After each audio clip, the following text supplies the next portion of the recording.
There are several reasons why older women should consider senior living communities. The first reason is that women tend to outlive men, and this is a fact across the world and definitely in India, where we have statewide data on this available. And if they do outlive men, chances are that they are going to be lonely, and that's a great reason to actually move into a senior living community. The second reason is actually related to the first reason, and it is a fact that women and men process negative emotions quite differently. In case of women, loneliness can actually lead to depression. Not to say that men can't get depressed out of loneliness, but the chances of that happening in women are actually higher. And the concept of senior living communities is actually the perfect antidote to loneliness, because senior living communities have been designed in a way that it fosters social engagement. It allows you to interact with people that are like minded. It allows you to actually form lasting relationships and, make friends that become family.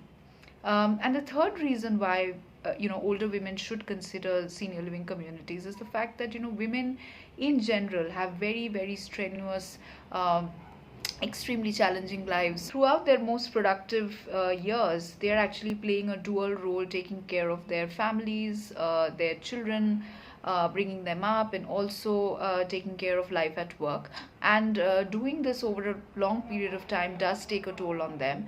And when they reach retirement years, that's really the time when they want to perhaps relax, sit back, focus on themselves, put up their feet and say that now is my time to kind of look after myself.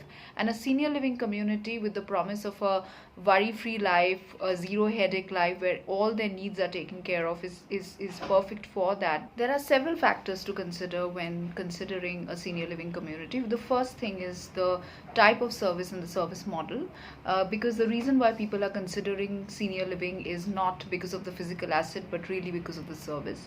So it's very important to understand whether the service philosophy and the service model is something that they're aligned with fundamentally.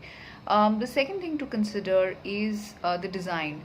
Senior living communities should be designed in a way that it takes care of somebody who's 60 and also adapts to the changing needs of that person when the person is 85. This is crucial because somebody who's considering a senior living community is actually looking for his or her forever home, and this is going to be the place where he or she will spend the rest of his or her life. The third factor to consider is the focus on wellness, because wellness is a very, very important component of the whole offering. And the promise of living fitter lives, healthier lives, emotionally more connected lives comes with the focus on wellness. So I think a well etched out wellness program is something that one must look out for. And the fourth thing I think is the focus on social engagement. And one of the things to consider is expansive public space that a senior community has. Large public spaces foster social engagement, which in turn helps beat loneliness. And I think this is something that's crucial when considering a senior living community.